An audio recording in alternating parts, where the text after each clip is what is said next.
మహారాష్ట్రకు చెందిన trainee IAS అధికారి డాక్టర్ పూజా కేత్కర్ కు ఆత్రం ఎక్కువ. ఆమె ఇంకా ప్రొబేషన్లోనే ఉంది. పూణేలో అసిస్టెంట్ కలెక్టర్గా ట్రైనింగ్ తీసుకుంటోంది.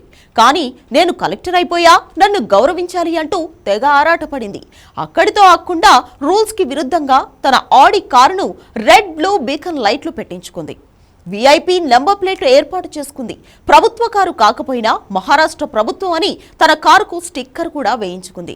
తనకు ప్రత్యేక సౌకర్యాలు కావాలని నౌకర్లు, సిబ్బంది, కానిస్టేబుల్ వాళ్ళందరినీ నా కింద అపాయింట్మెంట్ చేయండి, అఫీషియల్ ఛాంబర్ కావాలి, ఇలా ఒకటేంటి ఎన్నో గొంతెమ్మ కోరికలు కోరింది. పూజ ఇంకా ఐఏఎస్ ట్రైనింగ్ లో ఉందన్న సంగతి కూడా మర్చిపోయింది. Letter head, visiting cards, name plate, రాజముద్ర, ఇంటర్కామ్ ఏర్పాటు చేయాలంటూ రెవెన్యూ అసిస్టెంట్ కి ఆదేశాలు కూడా ఇచ్చింది. ఇక ఆమె గారి తండ్రి పూజ కంటే 4 ఆకులు ఎక్కువ చదివాడు. ఆయన retired administrative officer.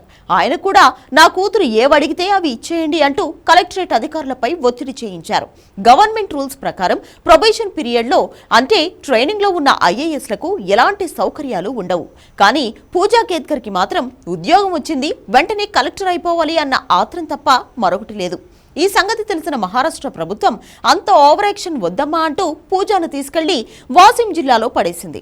Probation time పూర్తయ్యేదాకా అక్కడ సూపర్ న్యూమరరీ అసిస్టెంట్ కలెక్టర్గా పనిచేయాలని ఆదేశించింది. అసలు ప్రొబేషన్ పీరియడ్లో ఉన్న ఐఏఎస్ అధికారులు ఎవరైనా తాము అన్ని శాఖలకు సంబంధించి పనులు నేర్చుకుంటారు.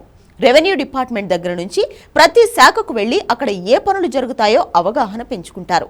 కానీ ఇవేమీ లేకుండా పూజా కేత్కర్ ఎందుకిలా విచిత్రంగా ప్రవర్తించిందన్న అనుమానాలు మొదలయ్యాయి. అయితే ఆమె కళ్లతో పాటు మానసిక సమస్యలతో బాధపడుతున్నట్లుగా తేలింది. ఆమె గతంలో మెడికల్ టెస్టులు పోకుండా ఎగ్గొట్టింది. పూజ ఏకంగా 6 సార్లు డుమ్మా కొట్టిందట. 7వసారి వెళ్లినా అక్కడ పైపైనే టెస్టులు చేయించుకుని బయటపడింది. అసలు పూజను ఎలా ఎంపిక చేశారంటూ కమిషన్ అధికారులు ట్రైబ్యునల్లో సవాల్ చేశారు. 2023 ఫిబ్రవరిలో ఆమెకు వ్యతిరేకంగా తీర్పు కూడా వచ్చింది. ఆ తర్వాత ఏదో రకంగా పూజ జాబ్ కన్ఫర్మ్ అయింది. ఇప్పుడు పూజ ఓబీసీ సర్టిఫికెట్ పైన కాంట్రవర్సీ నడుస్తోంది. ఓబీసీ కోటాలోనే పూజ 841వ ర్యాంకు సంపాదించి ఐఏఎస్ హోదాను పొందింది. దీనిపైన విచారణ జరగాలని డిమాండ్ వస్తోంది.